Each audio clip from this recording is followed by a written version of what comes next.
Hello guys.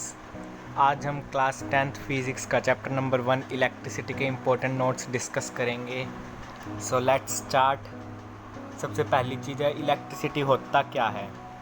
The flow of electrons is called electricity. Simple सी definition है concept के लिए। Next, types of electric charges. Electric charges दो type के होते हैं, positive charge, negative charge. Opposite charge attract each other, similar charge repel each other. पढ़ रखा होगा आपने ये। इलेक्ट्रिक चार्ज की ऐसा यूनिट होती है कोलम्ब, जिसको हम C से डिनोट करते हैं। और फिर ये लाइन इंपॉर्टेंट है, an electron possesses a negative charge of 1.6 into 10⁻⁻19 coulomb. ये न्यूमेरिकल्स में काम आती है और ये वाली लाइन भी न्यूमेरिकल में काम आती है। The SI unit of electric charge coulomb is equivalent to the charge contained in 6.25 into 10⁻18 electrons. Next is conductors and insulators. Those substances through which electricity can flow are called conductors. Those substances through which electricity cannot flow are called insulators. Simple सी है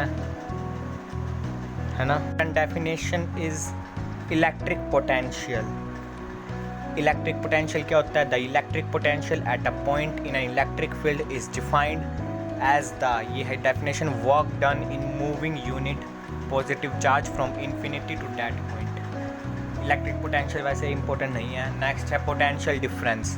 potential difference होता है amount of work done in a moving unit charge from one point two other point. Formula इसका, potential difference is equal to work done by quantity of charge moved, यानी V is equal to W by Q। इसमें V potential difference है, W work done, Q quantity of charge या फिर electric charge हम बोल सकते हैं। Potential difference की ऐसा यूनिट होती है वोल्ट। फिर 1 वोल्ट क्या होता है? The potential difference between 2 points is said to be 1 volt if 1 joule of work is done in moving 1 coulomb of electric charge from one point to the other। Formula इसका same है, 1V is equal to 1 joule by 1 coulomb. इसको हम volt meter से major करते हैं। इसका high resistance होता है और इसका दूसरा नाम वोल्टेज भी होता है। Okay, next topic is electric current. Electric current क्या होता है? The potential difference between the ends of the wire which makes the electric charges to flow in the wire। या फिर हम कह सकते हैं electric current is a flow of electric charges. I is equal to Q by T। इसमें I current होता है, Q electric charge, T time taken. SI unit इसकी एम्पियर होती है जिसको हम A से डिनोट करते हैं। नेक्स्ट, 1 एम्पियर क्या होता है? when 1 coulomb of charge flows through any cross section of a conductor in 1 second। इसको हम 1 एम्पियर कहते हैं।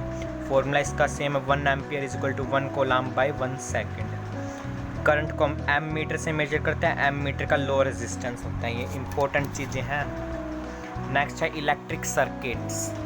सर्किट होता क्या है?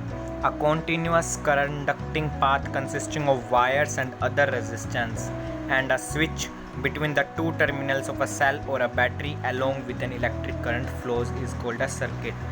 a continuous conducting path जिसके अंदर वायर्स हो, इलेक्ट्रिक बल्ब्स हो, स्विच हो, बीच में 2 टर्मिनल्स हो सेल और बैटरी के, और उसमें इलेक्ट्रिक करंट फ्लो हो रहा है, उसे हम सर्किट कहते हैं। नेक्स्ट सिंबल्स, ये ABCDEFGHIJKLM, ये सारे सिंबल्स इंपॉर्टेंट है, पेपर में आज आते हैं। सिंबल्स पढ़ लेना इनको। नेक्स्ट, ये रियोस्टेट क्या होता है? Variable resistance is also known as rheostat. Battery is a combination of 2 or more cells connected in series. Next, circuit diagram. Circuit diagram की डेफिनेशन देख लेना। और नेक्स्ट है ये फिगर होता है सर्किट डायग्राम, इसी को हम बोलते हैं सर्किट डायग्राम। आ जाता है पेपर में सर्किट डायग्राम बनाना। Next, Ohm's law. Ohm's law की स्टेटमेंट इंपॉर्टेंट है, मैंने अंडरलाइन कर रखी है। At constant temperature the current flowing through a conductor is directly proportional to the potential difference across its end. इसका मतलब है current is directly proportional to potential difference, यही स्टेटमेंट है इसकी। तो हमने लिख दिया I is directly proportional to V इसका मतलब V भी डायरेक्टली प्रोपोर्शनल टू I, इसमें R ले लेंगे हम कांस्टेंट, तो V is equal to R I, और फिर R निकाल लेंगे हम इसमें से, R is equal to V by I. इसमें R रेजिस्टेंस है, V potential difference, I current. अब नेक्स्ट है, ये आप छोड़ देना।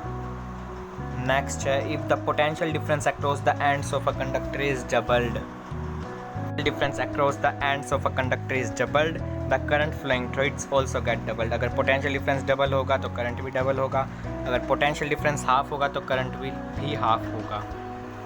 सेम ऐसे ही रेजिस्टेंस डबल होगा तो करंट हाफ हो जाएगा, रेजिस्टेंस हाफ होगा तो करंट डबल हो जाएगा।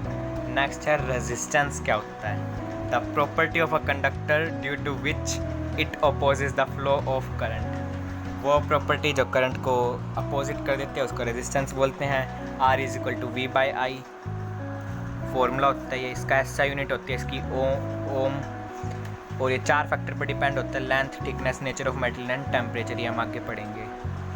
फिर 1 ओम क्या होता है, 1 ohm is a resistance of a conductor such that when a potential difference of 1 volt is applied to its end a current of 1 ampere flows through it. 1 ohm is equal to 1 volt by 1 ampere, same formula इसका भी। Next आता है graph between V and I, ये graph important है, देख लेना इसको, current is directly proportional to potential difference वाला। नेक्स्ट आता है factors affecting resistance of conductor, अभी बताया था 4 फैक्टर्स होते हैं, अब हम उनको डिटेल में पढ़ेंगे। Effect of length of conductor, length is directly proportional to resistance, ये फिर इक्वेशन बना दी, R is directly proportional to length. अगर लेंथ डबल होगी तो रेजिस्टेंस भी डबल होगा, अगर लेंथ हाफ होगी तो रेजिस्टेंस भी हाफ होगा। Next, effect of area of cross section of the conductor, resistance is inversely proportional to area of cross section, तो ये इक्वेशन बना दी हमने, R is directly proportional to 1 by A। अगर area of cross section double होगा तो resistance भी half होगा, अगर area of cross section half होगा तो रेजिस्टेंस भी डबल होगा। थिक वायर के पास लेस रेजिस्टेंस होता है, थिन वायर के पास ज़्यादा रेजिस्टेंस होता है, ये लाइन इंपॉर्टेंट है। नेक्स्ट है effect of nature of material of the conductor, जो द इलेक्ट्रिकल कंडक्टर का जो नेचर है, कंडक्टर नेचर ऑफ मटेरियल पर डिपेंड करता है, क्योंकि कई मटेरियल लो रेजिस्टेंस होते हैं और कई हाई रेजिस्टेंस होते हैं। Effect of temperature, resistance of all pure metals increases on raising the temperature and decreases on lowering the temperature, तो हम कह सकते हैं resistance is directly proportional to temperature. Next resistivity के फॉर्मूले की डेरिवेशन है, हमने पढ़ा था ऊपर, R is directly proportional to L and R is inversely proportional to 1 by A, इन दोनों को कंबाइन कर देंगे तो R is directly proportional to inversely proportional to 1 by A। तो हम इसमें रो ले लेंगे कांस्टेंट, जो P का साइन आपको दिख रहा है इसको हम रो बोलते हैं, R is equal to rho L by A। Resistivity को स्पेसिफिक रेजिस्टेंस भी बोलते हैं, इसका फॉर्मूला ये है, रेजिस्टिविटी इज इक्वल टू यानी rho is equal to RA by L, उसी में से हमने डिराइव कर लिया। इसकी SI यूनिट होती है ओम मीटर। हम आगे पढ़ेंगे, बड़े रेजिस्टिविटी की डेफिनेशन देख लेते हैं। Resistivity of substance is numerically equal to the resistance of a rod of that substance which is 1 meter long and 1 square meter in cross section। important definition नहीं है, छोड़ दे ना। आगे ना SI यूनिट है ओम मीटर। रेजिस्टिविटी लेंथ और thickness पर depend नहीं करती, सिर्फ nature of metal and temperature पर डिपेंड करती है। अब ये कुछ इंपॉर्टेंट लाइंस हैं। Silver metal is the best conductor of electricity. Copper और एल्यूमिनियम वायर्स को हम इलेक्ट्रिसिटी ट्रांसमिशन में यूज़ करते हैं क्योंकि उनका लो रेजिस्टेंस है। Resistivity of alloy are much higher than that of pure metal. Next है heating element such as electric iron toaster are made of alloy rather than pure metal. क्यों? क्योंकि resistivity of alloy is much higher than that of pure metal, पढ़ा था हमने अभी पिछली line. Alloy does not undergo oxidation even at high temperature. Nichrome alloy is use for making heating elements of electrical appliances because nichrome का high resistance होता है। Nichrome does not undergo oxidation. Next है combination of resistances और resistors. इसमें हम दो तरीके के रेजिस्टेंस पढ़ेंगे, resistance in series, resistance in parallel.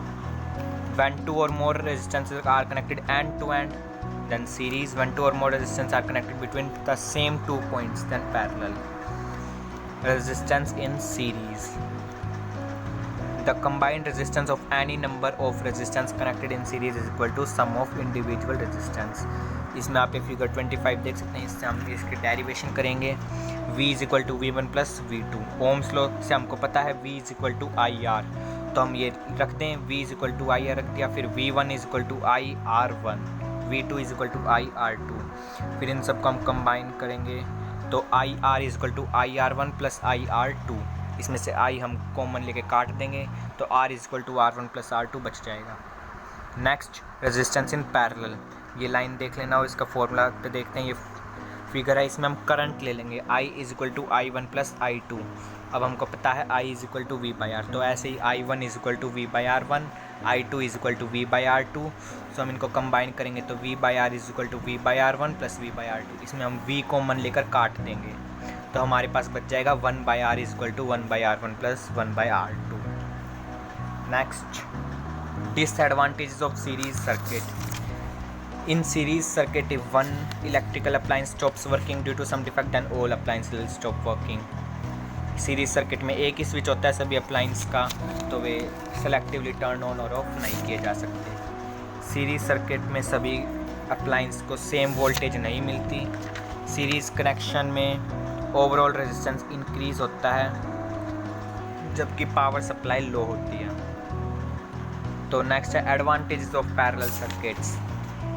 देख लेना, आसानी इसकी उल्टी एडवांटेजेस हैं. Next, electric power. The electrical work done per unit time. Power is equal to work done by time taken. Unit of power SI unit इसकी watt होती है जिसको हम W से डिनोट करते हैं. 1 वोट को हम कैसे डिफाइन करेंगे? The power of 1 watt is a rate of working of 1 joule per second. इसका फॉर्मूला हो जाएगा 1 watt is equal to 1 joule per second. Next हम पढ़ेंगे इसकी स्मॉल यूनिट होती है वोट और हायर यूनिट होती है किलो वोट. आगे पढ़ेंगे इसके बारे में. नेक्स्ट, फार्मूला की वैसे डेरिवेशंस मैंने अंडरलाइन कर रखे, लेकिन आपको डेरिवेशंस करने की ज़रूरत नहीं है, सीधा आप फार्मूला कर सकते हैं. P is equal to VI और इसके 2-3 फार्मूले होते हैं. Second formula P is equal to I square R. Third formula P is equal to V square by R. Next होता है एनर्जीज का formula. Energy is equal to power into time. 9th में आपने पढ़ा था चैप्टर 4 में. फिर आता है किलो वोट हार. 1 kilowatt hour is the amount of electrical energy consumed when an electrical appliance having a power rating of 1 kilowatt is used for 1 hour. Commercial unit भी बोलते हैं इसको किलोवाट आवर को. 1 किलोवाट आवर में 36 joules होते हैं या फिर 3.6 इंटू 10 की पावर 6 जूल्स. नेक्स्ट हमारा लास्ट टॉपिक आता है heating effect of electric current. जब हम किसी निक्रोम वायर में या किसी कंडक्टर में इलेक्ट्रिसिटी पास करते हैं तो वो हीट प्रोड्यूस करता है. इसी को हम heating effect of electric current बोलते हैं. अब हम इसके फॉर्मूले की डेरिवेशन आप देख सकते हैं, लेकिन पेपर में फॉर्मूले की डेरिवेशन नहीं आती, तो आप सीधा फॉर्मूला को देख लेना. H is equal to I square RT. इसको हम जूल्स लॉ ऑफ हीटिंग भी बोलते हैं. मोस्ट इंपॉर्टेंट लाइन है ये. फॉर्मूले से हम बना सकते हैं the heat produce in a wire is directly proportional to square of current यानी I square, resistance of wire यानी R, time taken for which current is passed T. Next इसके applications of heating effect of current. Applications है इसके कि ये किस किस में यूज़ होता है. It is use in electric iron, electric kettle, electric toaster, electric oven, room heaters, water heaters, geysers etcetera. Second है it is utilized in electric bulbs for producing light. उसके बाद ये इंपॉर्टेंट लाइन है tungsten metal is used for filaments of electrical bulbs because it has very high melting point. Next है it is utilized in electric fuse for protecting household wiring and electrical appliances. तो ये था आपका chapter, आपको समझ में आ गया होगा. तो guys, thank you for watching this video and share this video with your friends. If you liked our channel, don't forget to subscribe it.